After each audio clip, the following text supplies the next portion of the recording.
الحمد لله رب العالمين نحمده ونستعينه ونستغفره ونؤمن به ونتوكل عليه ونعوذ بالله من شرور أنفسنا ومن سيئات أعمالنا من يهده الله فلا مضل له ومن يضلله فلا هادي له ونشهد أن لا إله إلا الله وحده لا شريك له ونشهد أن سيدنا محمدا عبده ورسوله أما بعد فقد قال الله تعالى في القرآن العظيم والفرقان المجيد أعوذ بالله من الشيطان الرجيم بسم الله الرحمن الرحيم قل إن كنتم تحبون الله فاتبعوني يحببكم الله صدق الله العلي العظيم وقال نبينا صلى الله عليه وسلم من أحدث في أمرنا هذا ما ليس فيه فهو رد صدق رسول الله صلى الله عليه وسلم يا أيها الذين آمنوا اتقوا الله حق تقاته ولا تموتن إلا وأنتم مسلمون يا أيها الناس اتقوا ربكم الذي خلقكم من نفس واحدة وخلق منها زوجها وبث منهما رجالا كثيرا ونساء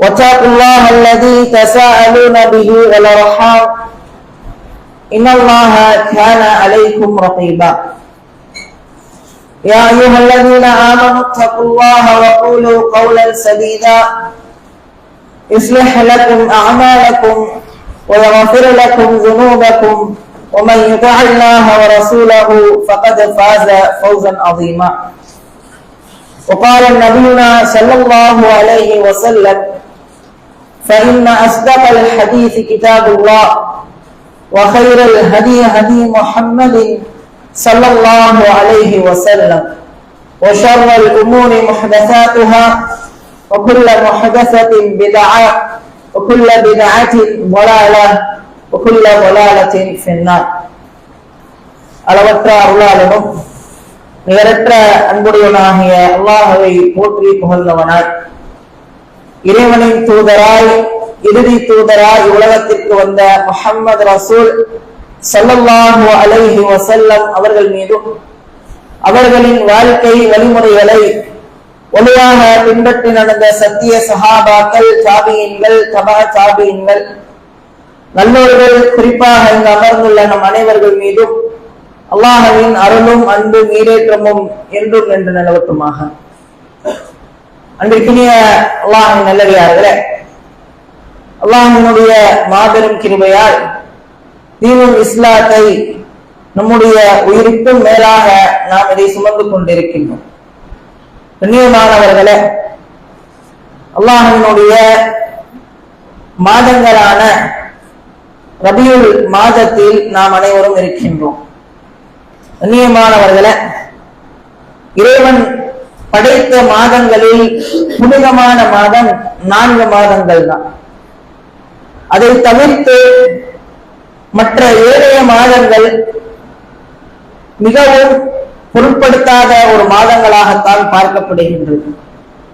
ஆனால் அந்த கண்ணியமிக்க அந்த புனித மாதத்தில் இல்லாத ரமதான் மாதத்தை அல்லாஹ் ரப்பல் ஆலமீன் நோன்பை கொண்டு சிறப்பித்திருக்கின்றான். கண்ணியமானவர்களே, இந்த ரபியுல் மாதம் வந்துவிட்டது என்று சொன்னால் இஸ்லாமிய மக்களுக்கு மத்தியில் இந்த உலகில் வாழக்கூடிய அனைத்து இஸ்லாமிய நாடுகளிலும் இந்த ரபியுல் அவ்வல் மாதத்திலே ஒரு மிக பெரும் ஒரு அனாச்சாரத்தை அல்லாஹ்வின் தூதர் ஸல்லல்லாஹு அலைஹி வஸல்லம் அவர்கள் கற்றுக் கொடுக்காத ஒரு பிதஅத்தை ஒரு அமலாக நினைத்து இந்த சமூகம் தொடர்ச்சியாக வழிபட்டு கொண்டே வருகின்றது. கண்ணியமானவர்களே, அல்லாஹ்வின் தூதர் ஸல்லல்லாஹு அலைஹி வஸல்லம் அவர்கள் நமக்கு மார்க்கமாக எதையெல்லாம் சொல்லி இருக்கின்றார்? மன் அஹதஸ ஃபீ அம்ரினா ஹாதா மா லைஸ ஃபீஹி ஃபஹுவ ரத்து.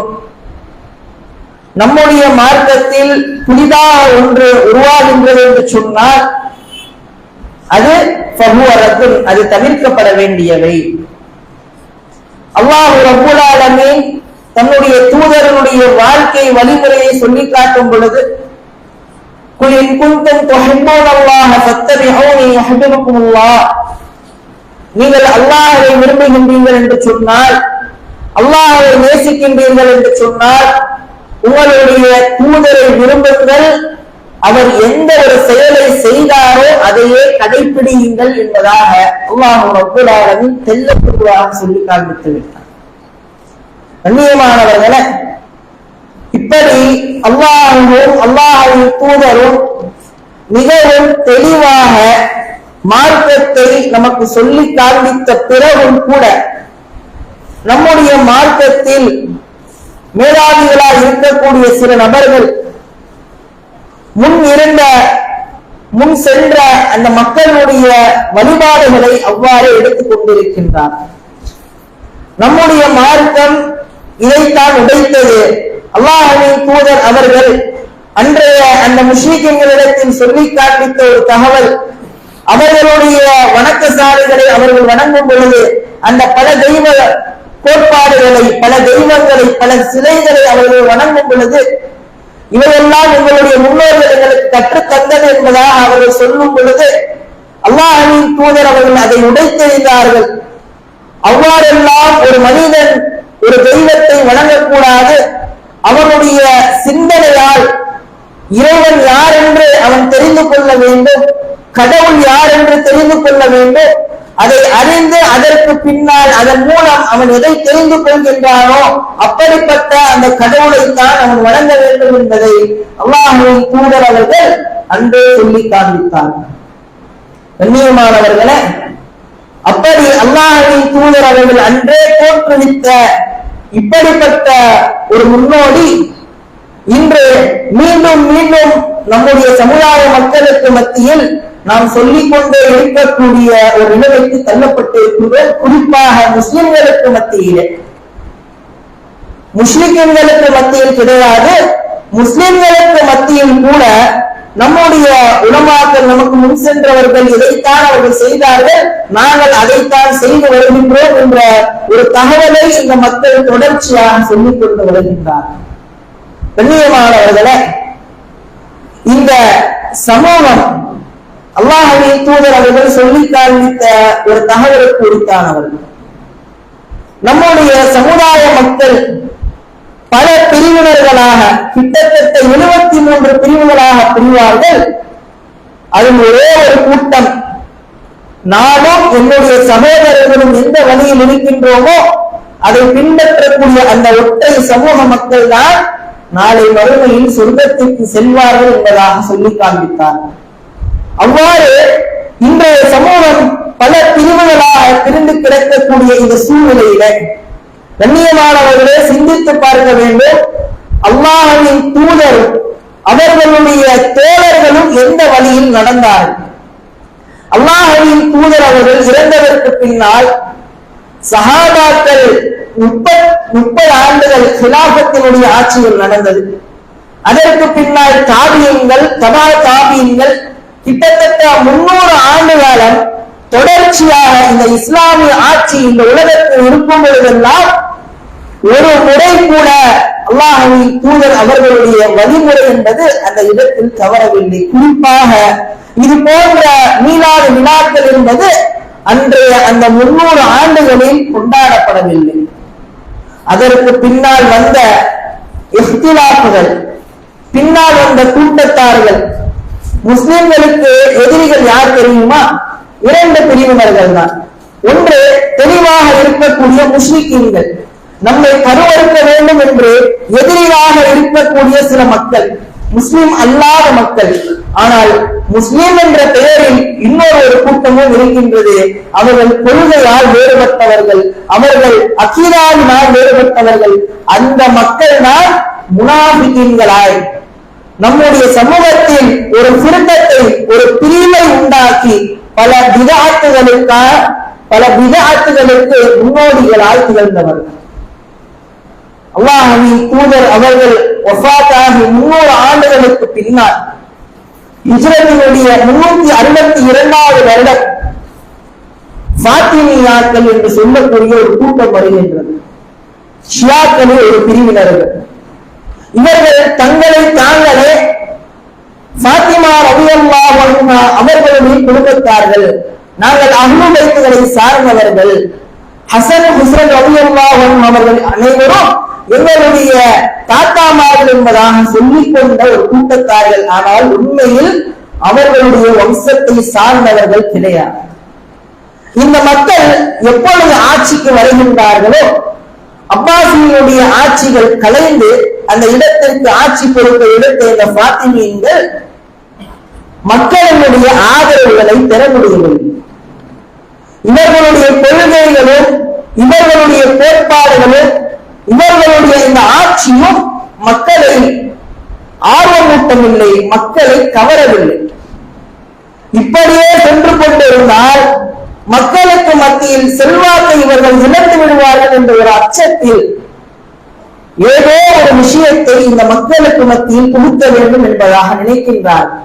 மக்களுடைய கவனத்தை திசை திருப்ப வேண்டும், மக்களுடைய கவனத்தை நம்மால் ஈர்க்க வேண்டும், நம்முடைய ஆளுமைகள் அவர்கள் மீது செலுத்தப்பட வேண்டும் என்பதாக எண்ணி முதலாக பிதாத்துகளை உருவாக்குகின்றார்கள். எப்படிப்பட்ட பிதாத்துகள் என்று சொன்னால், அல்லாஹ்வின் தூதரவர்கள் பிறந்த நாள் என்பதாக, அலி ரலியல்லாஹு அன்ஹு அவர்களுடைய பிறந்த நாள் என்பதாக, ஃபாத்திமா ரலியல்லாஹு அன்ஹா அவர்கள் பிறந்த நாள் என்பதாக, ஹசன் ஹுசைன் ரலியல்லாஹு அன்ஹுமா அவர்கள் பிறந்த தினங்கள், இது போன்று வருடத்தில் கிட்டத்தட்ட 20க்கும் மேலாக கொண்டாட்டங்களை அந்த மக்களுக்கு மத்தியில் இவர்கள் விதைக்கின்றார்கள்.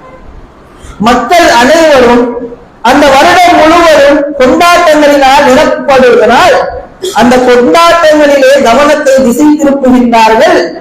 மக்கள் அனைவரும் அந்த கொண்டாட்டங்களினால் கண்மூடித்தனமாக அவர்களுடைய வாழ்க்கையை வாழ தோன்றுகின்றார்கள்.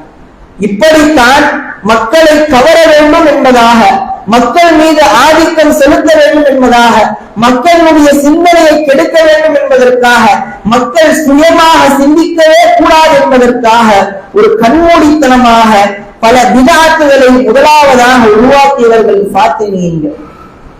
இந்த ஃபாத்திமியன்களுடைய அரசனாய் இருந்தவனுடைய வம்சத்தை எடுத்து பார்ப்போம் என்று சொன்னால் வரலாற்று ஆசிரியர்கள் தகவலை சொல்லி காண்பிக்கின்றார்கள். இவன் யஹூதியையும் நஸ்ரானியும் கிறிஸ்துவம் மற்றும் யூதர்களுடைய வம்சத்தை அதிகமாக ஒற்று கலந்து வாழ்ந்த ஒரு சமூகத்தை சார்ந்தவன். அது மட்டுமல்லாமல் அவனுடைய ஆட்சி காலகட்டத்தில் மந்திரிகளால் 2 மந்திரிகளால், ஒரு மந்திரி யூத மந்திரியாகவும் இன்னொரு மந்திரி கிறிஸ்தவ மந்திரியாகவும் அவனுடைய சபையில் மஜ்லிஸில் அமைத்தான். ஒரு பெண்மணி, அவர்களுடைய காலகட்டத்தில் வாழ்ந்த ஒரு முஸ்லிம் பெண்மணி ஒரு கடிதத்தை அந்த அரசனுக்கு எழுதும் பொழுது அந்த கடிதத்தில் பதிவு செய்யப்படுகின்றது, அல்லாஹ் ரப்பல் ஆலமீன் எவ்வாறு கிறிஸ்தவத்தினுடைய தளபதியை கொண்டு அந்த கிறிஸ்தவ மதத்தை எவ்வாறு அவர்கள் நேர்மையை அவர்கள் அடைந்தார்களோ, யூதர்களுடைய தளபதியை கொண்டு யூதர்கள் எவ்வாறு அவர்களுடைய நேர்மைகளை அடைந்தார்களோ, முஸ்லிம்கள் எவ்வாறு உன்னை போன்ற ஒரு அரசனை கொண்டு இழிவை அடைந்தார்களோ, அப்படிப்பட்ட ஒரு காலகட்டத்தில் நான் உனக்கு ஒரு கடிதத்தை எழுதுகின்றேன் என்பதாக அந்த பெண்மணி எழுதுகின்றார்கள். அந்த கடிதம் வரலாற்றில் பதிவு செய்யப்படுகின்றது.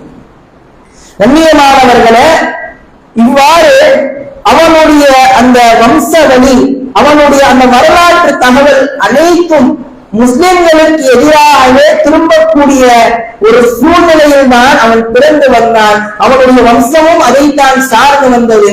வரலாற்று ஆசிரியர்கள் சொல்லி காண்பிக்கின்றார்கள், எங்கு எல்லாம் இஸ்லாத்திற்கு எதிராக ஒரு புதிதான ஒரு பிதஅத்துகள் சேர்க்கப்படுகின்றதோ, ஒரு புதிய ஒரு பிதஅத் அந்த இடத்தில் ஒரு கொண்டாட்டமாக கொண்டாடப்படுகின்றதோ, அந்த இடத்தில் முஸ்லிம்கள் அல்லாத மக்கள் சில மக்கள் அதற்கு ஆதரவு தெரிவிக்கின்றார்கள் என்று சொன்னால் அந்த இடத்தில் மிகவும் கவனமாக இருக்க வேண்டும் என்பதாக கூறுகின்றார்.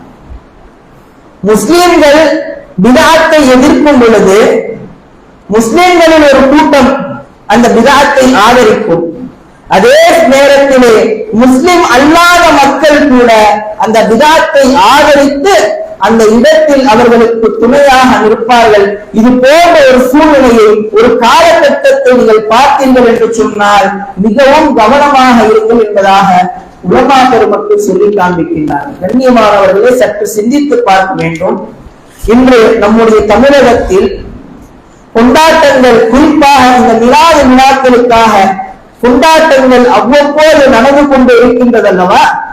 இது போன்ற கொண்டாட்டங்களில் யாரெல்லாம் சீஃப் கெஸ்டாக வரவழைக்கப்படுகின்றார்கள் என்பதை கவனத்தில் எடுத்துக் கொள்ள வேண்டும்.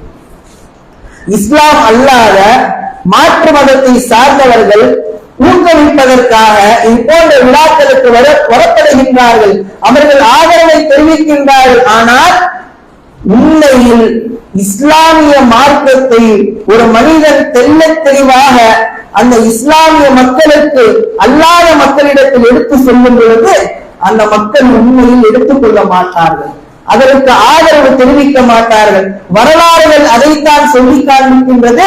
இஃப்திலாஃபுகள் நிறைந்த அந்த காலகட்டத்தில், கிட்டத்தட்ட பல விவாத்துகள் நிறைந்த அந்த காலகட்டத்தில் எப்பொழுதெல்லாம் விழாக்கள் கொண்டாடப்படுகின்றதோ அப்பொழுதெல்லாம் யூதர்களும் கிறிஸ்தவர்களும், குறிப்பாக பிரான்சில் இருந்த அந்த ஆட்சியாளர் அந்த விழா நடத்துவதற்காக பல தீனார்களை, பல ரியால்களை அந்த விழாக்களுக்காக கொடுத்தார் என்பதாக வரலாறு சொல்லி காண்பிக்கின்றனர்.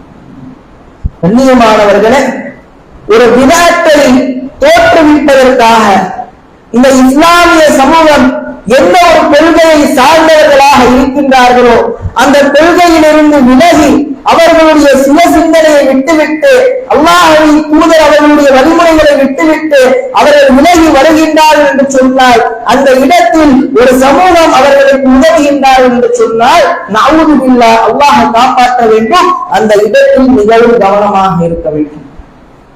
அப்படிப்பட்ட ஒரு சூழ்நிலையில் ஒரு காலகட்டத்தில் தான் நாம் அனைவரும் வாழ்ந்து கொண்டிருக்கின்றோம். கண்ணியமானவர்களே, அல்லாஹ்வின் தூதர் ஸல்லல்லாஹு அலைஹி வஸல்லம் அவர்களுடைய காலகட்டத்தில் அவர்கள் வாழும் பொழுது, அவர்கள் இருக்கக்கூடிய அந்த நேரத்தில் அவர்களுடைய குழந்தைகள் பிறந்தது, குழந்தைகள் இறந்தது. அல்லாஹ்வின் தூதர் அவர்கள் இறந்தார்கள். இதே ரபியுல் அவ்வல் மாதத்தில் தான் அல்லாஹ்வின் தூதர் அவர்கள் இறந்தார்கள். இந்த செய்தி ஆதாரபூர்வமான செய்தியாக இருக்கின்றது. ஆனால் எந்த ஒரு சஹாபாக்களும், எந்த ஒரு தாபியீன்களும், தபா தாபியீன்களும் இந்த மீலாது விழாக்களை அல்லாஹ்வின் தூதர் அவர்கள் பிறந்த ஒரு தினமாக, குறிப்பாக இந்த ரபியுல் அவ்வல் மாதத்தை சிறப்பித்து மௌலிதுகளை ஓதி கொண்டாடவில்லை. அதிலும் குறிப்பாக இந்த மௌலிதுகள் ஓதப்படுகின்றது அல்லவா, அந்த மௌலிதுகளில் அவர்கள் சொல்லக்கூடிய அந்த வார்த்தைகளில் எந்த அளவிற்கு ஷிர்க் இருக்கின்றது என்பதை நாம் சற்று சிந்தித்து பார்க்க வேண்டும். அரபிகளை அறியாத மக்கள் இதையெல்லாம் தெரியாமல் பின்னால் அவர்கள் அதை சொல்லிக் கொண்டே இருப்பார்கள்.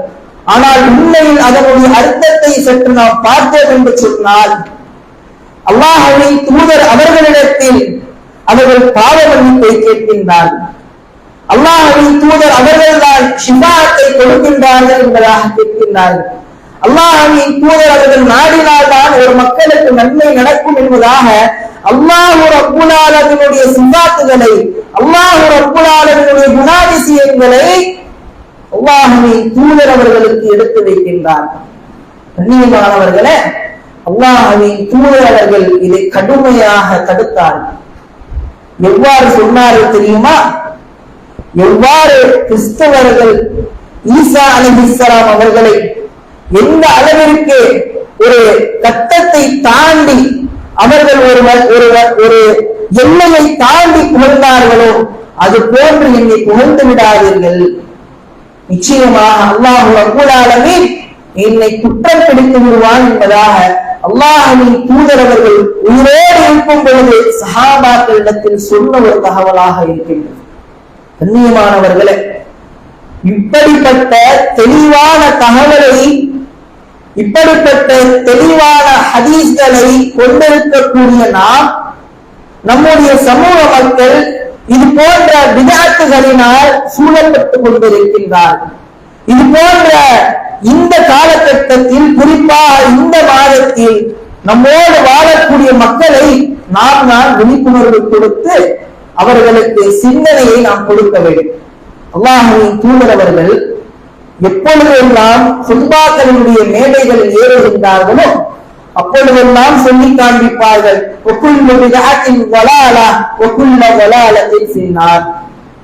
ஒவ்வொரு பிதஅத்துகளும் வழிகேடாகும், ஒவ்வொரு வழிகேடும் நரகத்திற்கு கொண்டு போய் சேர்க்கும் என்பதாக கடுமையாக அல்லாஹ்வின் தூதர் அவர்கள் சொல்லி காண்பித்தார்கள் என்று சொன்னார். குறிப்பாக ஒவ்வொரு மேடைகளிலும் சொன்னார்கள் என்று சொன்னால், எந்த அளவிற்கு அல்லாஹ்வின் தூதர் அவர்கள் இந்த மார்க்கத்தில் ஒரு புதிய ஒரு பிதஅத் நுழைந்துவிடக் கூடாது என்பதில் மிகவும் கவனமாக இருந்தார்கள் என்பதை இந்த இடத்தில் சிந்திக்க கடமைப்பட்டிருக்கின்றோம். கண்ணியமானவர்களே, இப்படி அல்லாஹ்வின் தூதர் அவர்கள் தெளிவாக ஒரு மார்க்கத்தை நமக்கிடத்தில் சொல்லி காண்பித்த பிறகும் இந்த மார்க்கம் எப்படிப்பட்ட ஒரு மார்க்கம், நீங்கள் இரவில் நடந்தால் கூட உங்களுக்கு பகலை போன்ற ஒரு வெளிச்சத்தை காண்பிக்கக்கூடிய ஒரு மார்க்கம் இந்த இஸ்லாமிய மார்க்கம். இந்த மார்க்கத்தில் தெளிவு என்பது மிகவும் அதிகமாக இருக்கின்றது. அப்படிப்பட்ட ஒரு மார்க்கத்தில், அப்படிப்பட்ட ஒரு மக்களுக்கு தேவையான தகவலை சொல்லித் தரக்கூடிய இந்த மார்க்கத்தில் புதிய செய்திகளை விதைக்கக்கூடிய இந்த தருணத்தில் மிகவும் கவனமாக இருக்க வேண்டும். கண்ணியமானவர்களே, சில மக்கள் சொல்வார்கள், இப்பொழுது எப்படிப்பட்ட பிரச்சனைகள் நம்முடைய மக்களுக்கு மத்தியில் நடந்து கொண்டிருக்கின்றது, இந்த தருணங்களில் நீங்கள் என்ன மௌலிதுகளை ஓதக்கூடாது, மௌலிதுகளை நீங்கள் விமர்சிக்கின்றீர்கள், மக்களுக்கு மத்தியிலே ஏன் முஸ்லிம்களுக்கு மத்தியில் நீங்களே பிளவுபட்டுக் கொண்டிருக்கின்றீர்களே என்பதாக எல்லாம் சொல்வார்கள். கண்ணியமானவர்களே, இதே அந்த மக்கள் மௌலிதுகளை ஓதக்கூடிய மக்களிடத்தில் சென்று, இதெல்லாம் உங்களுடைய மார்க்கத்தில் இல்லையே, நீங்கள் ஏன் இதை செய்கின்றீர்கள் என்பதாக ஒரு பொழுதும் கேட்கவே மாட்டார்கள். சிந்தித்து பார்க்க வேண்டும். உண்மையை, ஹக்கை எடுத்து சொல்லக்கூடிய மக்களிடத்தில் தான் ஷைத்தான்கள் தேடி வருவார்கள். அதனால்தான் அல்லாஹ்வின் தூதர் அவர்கள் சொன்னார்கள் அல்லவா, யாரிடத்தில் ஹக்கு, யாரிடத்தில் உண்மையான கல்வி இருக்கின்றதோ அந்த மக்களிடத்தில் தான் ஷைத்தான் அதிகமாக வருவான். அந்த ஹக்கை சுமந்தவர்களிடத்தில் தான் இது போன்ற குழப்பவாதிகள் வந்து தினம் தினம் கேட்டுக்கொண்டே இருப்பார்கள். ஆனால் உண்மையில் குழப்பத்தில் இருக்கக்கூடிய மக்களிடத்தில் சென்று ஒரு பொழுதும் ஹக்கை இந்த மக்கள் எடுத்து வைக்க மாட்டார்கள். ஆனால் கண்ணியமானவர்களே, ஹக்கை எடுத்து சொல்லக்கூடிய கடமை நமக்கு இருக்கின்றது. இந்த மார்க்கம் தெளிவான மார்க்கம், உண்மையான மார்க்கம், நேர்த்தியான மார்க்கம். அல்லாஹ்வின் தூதர் அவர்கள் இன்ச்சு இன்ச்சாக இந்த மார்க்கத்தின் ஒவ்வொரு விஷயத்தையும் நமக்கு சொல்லிக் கொடுத்திருக்கின்றார்கள். இந்த மார்க்கத்தில் நம்முடைய வணக்க வழிபாடுகள் எதை சார்ந்து இருக்க வேண்டும், அல்லாஹ்வை மட்டுமே சார்ந்து இருக்க வேண்டும். அல்லாஹ்வின் தூதர் அவர்களுடைய வழிமுறையின் அடிப்படையில் மட்டுமே இருக்க வேண்டும்.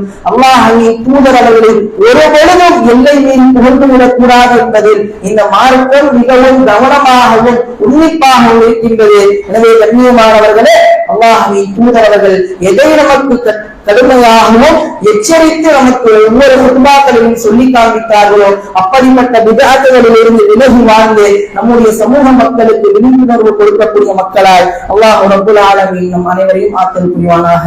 வ ஆகிரு தஅவானா அல்ஹம்துலில்லாஹி ரப்பில் ஆலமீன்.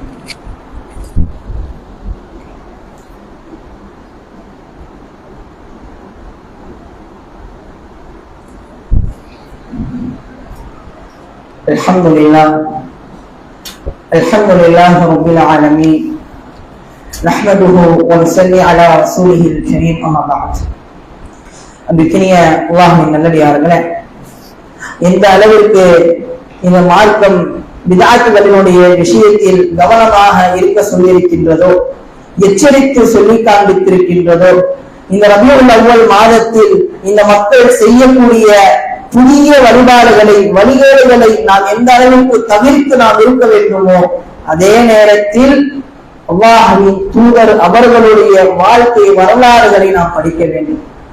ஹத்தை நாம் தெரிந்து கொள்ள வேண்டும் என்று சொன்னால், உண்மையை நாம் அறிந்து கொள்ள வேண்டும் என்று சொன்னால், ரபியுல் அவ்வல் மாதத்தில் இவர்கள் செய்யக்கூடிய வழிகேடுகளிலிருந்து நாம் அனைவரும் விலகி இருக்க வேண்டும் என்று சொன்னால், அல்லாஹ்வின் தூதர் அவர்களுடைய வரலாறுகளை படிக்க வேண்டும்.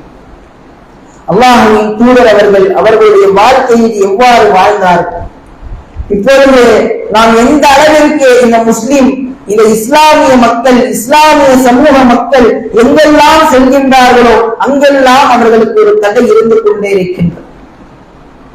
இந்த தடைகளுக்கு எல்லாம் ஒரு நிவாரணமாக, ஒரு தீர்வாக அவர்கள் எதை பார்க்க வேண்டும், யாருடைய வழியை அவர்கள் பின்பற்ற வேண்டும், இப்படிப்பட்ட ஒரு குழப்பமான அந்த நேரத்திலே அவர்களுக்கு தீர்வாக இருக்கக்கூடிய ஒரே ஒரு விஷயம் இருக்கின்றது என்று சொன்னால் அல்லாஹ்வின் தூதர் அவர்களுடைய வாழ்க்கை மட்டுமே. அல்லாஹ் ரப்பல் ஆலமீன் அதனால்தான் அல்லாஹ்வின் தூதர் அவர்களுடைய வாழ்க்கையை பின்பற்றுமாறு சொல்லி காண்பிக்கின்றார். நீங்கள் என்ன விரும்புகின்றீர்கள் என்று சொன்னால் என்னுடைய தூதரை விரும்புங்கள், அவர்கள் எதை செய்தார்களோ எதை சொன்னார்களோ அதை செய்யுங்கள், அதற்கு கட்டுப்பட்டு நடங்கள் என்பதாக ரப்புல் ஆலமீன் சொல்லி இருக்கின்றார் என்று சொன்னால், கண்ணியமானவர்களே, அல்லாஹ்வின் தூதர் அவர்களுடைய வாழ்க்கையை எவ்வாறு வாழ்ந்து காண்பித்தார்கள். அவர்களுடைய வாழ்க்கையில் அவர்கள் சந்திக்காத துயரங்களே கிடையாது. ஒரு மனிதன் என்னுடைய வாழ்க்கையில் நான் இப்படிப்பட்ட கஷ்டங்களை எல்லாம் நான் சந்தித்திருக்கின்றேன், என்னை விட மிகவும் இந்த வாழ்க்கை கஷ்டங்களை நான் சந்திக்கவே இல்லை, என்னை விட யாரும் இதற்குமே துன்பத்தை யாரும் பார்த்ததே கிடையாது என்பதாக ஒரு மனிதன் சொல்வதற்கு தகுதியான ஒரு மனிதனாக இருக்கின்றார் என்று சொன்னால் அது அல்லாஹ்வின் தூதர் ஸல்லல்லாஹு அலைஹி வஸல்லம் அவர்கள் ஒருவர் மட்டுமே. அப்படிப்பட்ட அல்லாஹ்வின் தூதர் அவர்களுடைய வாழ்க்கையில் எப்படிப்பட்ட இக்கட்டான நிலைகள் வந்தாலும் கூட ஒரு பொழுதும் மனம் தரலாமல் அல்லாஹ்விடத்திலே கையேந்தினார்கள். ஒவ்வொரு தருணங்களும் ஒவ்வொரு அவர்களுடைய வாழ்க்கையில் நடந்த எல்லா விதமான அந்த அவர்களுக்கு கிடைத்த அந்த தீர்வுகளும் அவர்கள் எதன் மூலம் அல்லாஹ் ரப்பல் ஆலமீன் அவர்களுக்கு வழிகாண்பித்தான் என்பதெல்லாம் நமக்கு பாடங்களாக இருக்கின்றது. ஹுதைபியா உடன்படிக்கையாக இருந்தாலும் சரி, பத்ர் போர்க்களமாக இருந்தாலும் சரி, உஹது போர்க்களமாக இருந்தாலும் சரி, ஒவ்வொரு சம்பவங்களும் ஒவ்வொரு தகவலும் நம்முடைய சமூகத்திற்கு ஒரு பாடமாகத்தான் இருக்கின்றது. எனவே கண்ணியமானவர்களே, குறிப்பாக அல்லாஹ்வின் தூதர் அவர்களுடைய வரலாறுகளை படிக்க வேண்டும், ஹக்கை தெரிந்து கொள்ள வேண்டும். அந்த ஹக்கை தெரிந்து அதன்படி நடந்து அல்லாஹ்வினுடைய ரிவாவை பெற்று வாழக்கூடிய மனிதர்களால் இறைவன் நம் அனைவரையும் ஆக்கிரல் புரிவானாக. وآخر دعوانا الحمد لله رب العالمين. السلام عليكم ورحمة الله وبركاته. أقم الصلاة.